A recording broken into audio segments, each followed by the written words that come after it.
नमस्कार मंडळी. श्रीरामांचे धैर्य हिमालयासारखे उत्तुंग आहे. समुद्रासारखे ते गंभीर आहेत. विष्णूसारखे पराक्रमी आहेत. कुबेरासारखे वैभव संपन्न आहेत. पृथ्वीसारखे क्षमाशील, चंद्राप्रमाणे शीतल, प्रजावत्सल असे श्रीराम सर्व सद्गुणांनी युक्त आहेत. मनाच्या 32व्या श्लोकात समर्थ काय म्हणतात पाहू. अहल्या शिळा राघवे मुक्त केली, पदी लागता दिव्य होऊन गेली. जयावर्णिता शीणली वेदवाणी, नुपेक्षी कदा रामदासाभिमानी. अहल्या शिळा राघवे मुक्त केली, पदी लागता दिव्य होऊन गेली.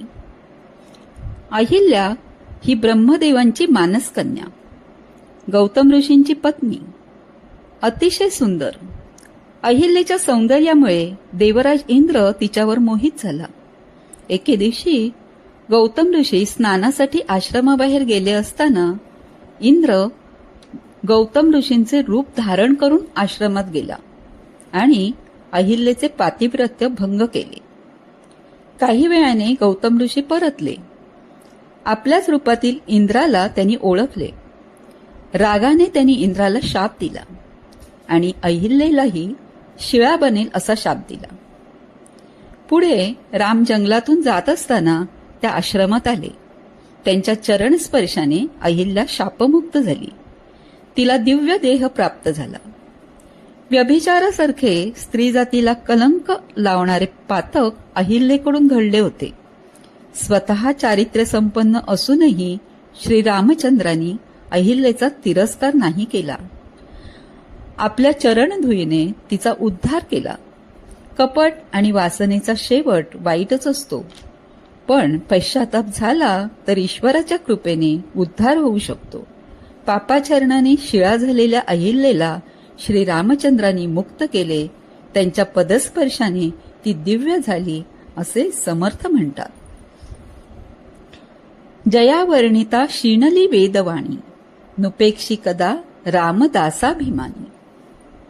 रामचरित मानसमध्ये तुलसीदासांनी श्रीरामांचे खूप सुंदर वर्णन केले आहे. केवळ त्यांच्या दिसण्याचे नाही तर त्यांच्यात ठासून भरलेल्या सद्गुणांचेही यथार्थ वर्णन केले आहे. नुकत्या उमलणाऱ्या कमळपाखरीप्रमाणे त्यांचे सुंदर नेत्र आहेत असे तुलसीदास म्हणतात. श्रीरामांचे डोळे सोनकमळासारखे आहेत. नीलकमळाप्रमाणे सुंदर शरीर, बलशाली बाहू, छाती रुंद आणि विशाल भालप्रदेश म्हणजे भव्य कपाळ आहे. त्यावर झगमगते तिलक आहेत. काळे आणि कुरळे केस आहेत. मस्तकावर केसांची झुपके आहेत. सुंदर कान, त्यात सुंदर कर्णफुले. मनोहर नासिका म्हणजे सुंदर नाक. कमानदार भुवया, सुंदर हनुवटी, विशाल भुजदंड, वृषभासारखे रुंद खांदे आहेत.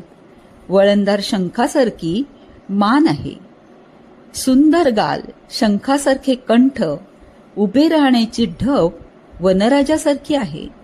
असे नखशिखांत सौंदर्याने भरले होते श्रीराम. मदनालाही लाजवील असे त्यांचे सौंदर्य. शिवाय नीतिमान, बुद्धिमान, पराक्रमी, गंभीर, वेदशास्त्र निपुण, धैर्यवान, क्षमाशील असे असामान्य वक्ता असणारे, सर्व शास्त्रांचे मर्म जाणणारा आणि सर्वांकडे समदृष्टीने पाहणारा तेजस्वी, चतुर, शब्द अतिमधुर अशा प्रकारे श्रीरामांचे वर्णन केलेले आहे.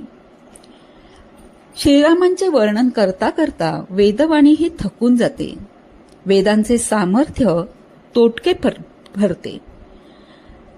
तर ज्यांचं वर्णन वेदांनी केलं आहे, ज्यांच्याबद्दल शास्त्रांनी लिहिलं आहे आणि ज्यांच्याबद्दल पुराणांनी पानोपानी सांगितले आहे, ज्यांचं कौतुक करताना सगळे भारावून जातात, ज्यांच्याबद्दल स्तुती, आदर आणि गौरवच व्यक्त होतो, निंदनीय काहीच नाही.